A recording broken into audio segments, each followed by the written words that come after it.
Hello, my name is Wes. After overwhelming positive feedback on my last Pokémon Online related video, I decided to cover the relatively new Pokémon Blaze Online. I've been told it calls itself the #1 Pokémon MMO, as well as hearing very positive things about it from various sources. If you're new around here, be sure to hit the subscribe button and share this video with your friends, as it helps the channel out massively. With that being said, let's get into today's video.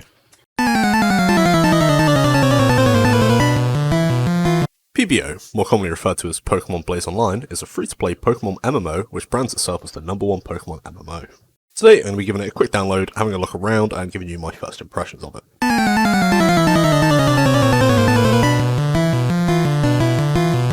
The download process was super simple, offering downloads for Windows, Android, macOS, and iOS. It also offers a regular .zip file and a self-extracting .zip file. Overall, the download process was really easy and clean, took me about 30 seconds to properly set everything up, which I think is a lot better than other Pokémon MMOs which require you to mess around with various ROMs. The opening screen is really clean and nicely made. It's obvious that a good amount of work has gone into creating this. The opening menu includes patch notes along the right hand side, a link to all their socials along the bottom right, and a server status indicating whether it's up or not on the top right. The login information can be found on the left. Moving on to the character creator, the artwork for the characters is decent, but I'll get onto the artwork as a whole later in the video. The character creator UI itself is quite dreadful. It is one of the worst I've experienced playing Pokemon MMOs. Rather than simply allowing you to pick a hairstyle and then a colour, you have to cycle through all the different colour variants of each hairstyle in order to reach the next one. This might sound a bit picky, but I feel like this is something that every other Pokemon MMO does significantly better. The UI in PBO is some of the best I've ever experienced from a Pokemon MMO game. It's all very neat and it doesn't fill up the screen. It's obvious a lot of time has gone into making it. They also give you the option to hide almost all of it, which I think is a really nice feature. Another nice detail I like in PBO is when talking to NPCs, it displays a small portrait of whoever is talking, which I think is a really nice touch that not many other Pokemon MMOs do. Once you obtain your map, you can see what Pokemon spawn in the area you're currently in. This also shows what time they can be caught, as well as the levels that they'll spawn at. Additionally to this, you can also see what terrain, as well as if they're caught on a fishing rod or not. In terms of roster, all of your Pokemon are clearly displayed at the top of your screen and can easily be switched around by dragging and dropping them. Upon pressing one of your Pokemon, or opening up their menu with one of the F keys, these being 1 to 6, the Pokemon will use its cry, and information is clearly displayed.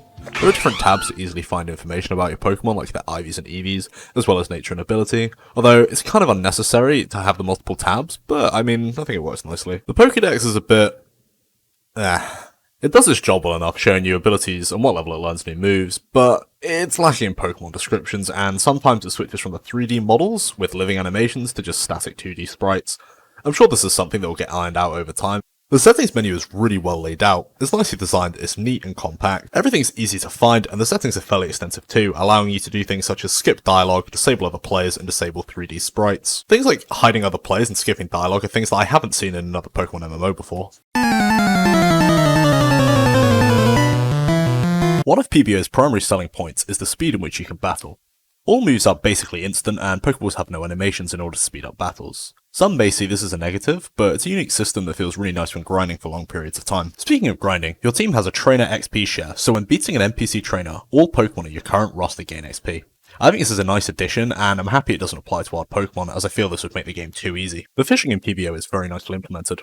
It's semi-interactive, requiring you to be paying attention to the screen. Upon standing next to a suitable fishing spot, an icon will appear to let you know it's a valid spot. You can also move this icon by dragging it so you don't clutter the screen. The battle AI is really good, making the game feel like an actual challenge, unlike most of the main series games at the moment. There have been a few times where I've actually blacked out in gym battles. PBO's version of guilds, crews, is the most multiplayer a Pokemon game has ever felt with the addition of Crew Wars. Crew Wars is a base capturing game mode with an idle boss which you have to beat in order to capture a sector and gain points. Like a lot of things in PBO, this feels a bit rushed and unfinished, but it's a nice addition regardless, and I'm sure it'll be massively improved upon in the future. PBO also offers a simple achievement system with some genuinely difficult achievements to obtain. This is a very nice touch that gives players at all points of the game something to work towards. The artwork in PBO is very confusing to me. I'm unsure as to how many current artists there are working on the game, but the character sprites feel a little underwhelming. They just don't look like they properly fit into the world. Don't get me wrong, it's not bad, but I just think they could be better. The actual maps and general world look is decent, and I don't really have any complaints about that. However, the game really comes to light with the mounts. The store mounts really shocked me. They are by far the best sprites out of any Pokemon MMO game out there. They really come into their own and have really charming animations. I really don't understand how PBO, a newer Pokemon MMO, can produce such ridiculously high quality sprites, yet some of the bigger names like Pokemon Revolution Online produce things like this. The storm ads are fantastic, and the animations are really reminiscent of old school Pokemon games. The different positions your avatar sits on the mount really adds a lot of character to them. Huge props to whoever designed them and sprited them. PBO has also implemented a really unique and totally not overused feature called a Battle Pass. PBO has 2 tiers of Battle Pass, which can be bought for in-game money, and one which can be bought for real money. The Donator exclusive one feels quite overpriced, which is the same with everything in PBO's cash store. The pass doesn't really offer anything that would warrant the amount you have to spend on it, however, the in-game money pass is a really nice addition, and doesn't really cost very much. It basically offers the same rewards, and it's nice for those who don't have the money to spend.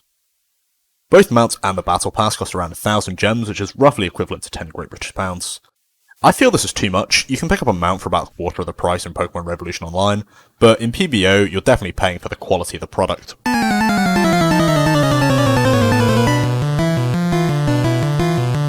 So to conclude, I'm going to go over some of the pros and cons that PBO offers. Starting with the cons, the game feels somewhat rushed and unfinished in some areas. This is almost definitely going to be fixed as time goes on, and I feel it's kind of unfair to criticise this as it's a relatively new release. I think the prices in the gem store are too much, and I feel these could be lowered. It's also got a somewhat small community. As for the pros, it's got good core gameplay mechanics, it's very easy to pick up and get into, it's got a friendly community, it's a dedicated staff team with innovative ideas, high quality store items, the Android client is very smooth and responsive, it's actually just fun to play, there's weekly competitions for prizes which makes it really interactive, the devs are actually in touch with the community as well and listen to the feedback, which I feel is a very, very good sign, and a nice achievement system. To round the video off, PBO shows incredible promise.